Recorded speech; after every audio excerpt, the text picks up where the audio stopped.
മലയിടം തുരുത്ത കുടിയൊഴിപ്പിക്കലിൽ പ്രശ്നം രമ്യമായി പരിഹരിക്കാൻ ശ്രമിക്കുന്നുവെന്നാണ് വി പി സജീന്ദ്രൻ എംഎൽഎയുടെ പ്രതികരണം. പി വി ശ്രീനിജന്റെ ആരോപണവും ഉന്നയിക്കുന്നു. നിതിൻ സേവർ വിവരങ്ങളുമായി നമ്മളോടൊപ്പം തുടരുകയാണ്. നിതിൻ, പി വി ശ്രീനിജൻ നടത്തുന്ന ഇടപെടലുകളെ കുറിച്ചുള്ള ആരോപണമാണ് നിലവിലെ എംഎൽഎ ഉന്നയിക്കുന്നത്.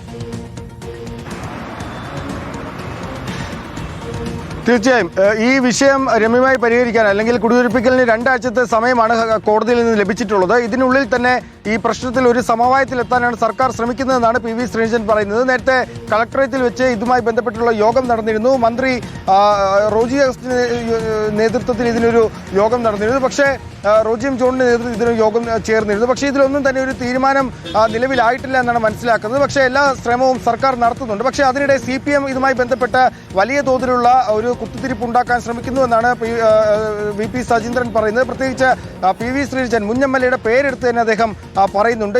ഒരു തരത്തിലും ഈ പ്രശ്നം തീരാതിരിക്കാനുള്ള ശ്രമം CPM നടത്തുന്നു.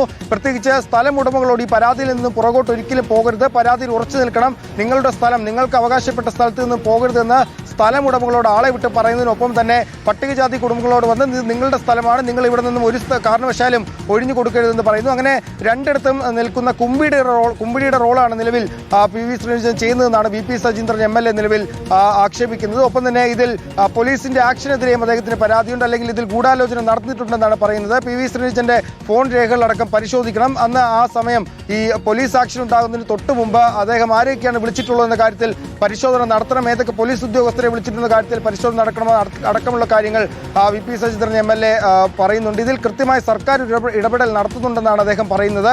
അത് രമ്യമായി പരിഹരിച്ച് അതിൽ കൃത്യമായൊരു നിലപാട്, പ്രത്യേകിച്ച് മുഖ്യമന്ത്രി അടക്കം ഇതിൽ ഇടപെട്ടിട്ടുണ്ട്. അപ്പോൾ അതിൽ കൃത്യമായ ഒരു പരിഹാരം കാണുമെന്ന് അദ്ദേഹം പറയുന്നുണ്ട്. പക്ഷേ സ്ഥലം ഉടമയുടെ സ്ഥലം വിട്ടുകൊടുക്കരുത് എന്നും പട്ടികജാതി കുടുംബങ്ങളോട് അവിടെ നിന്ന് മാറിപ്പോകരുത് എന്നും ഒരേ സമയം ആവശ്യപ്പെടുന്ന രാഷ്ട്രീയ താല്പര്യമാണ് മുൻ എംഎൽഎയുടേത് എന്നുള്ളതാണ് ഇപ്പോൾ ഉന്നയിക്കപ്പെടുന്ന ആരോപണം.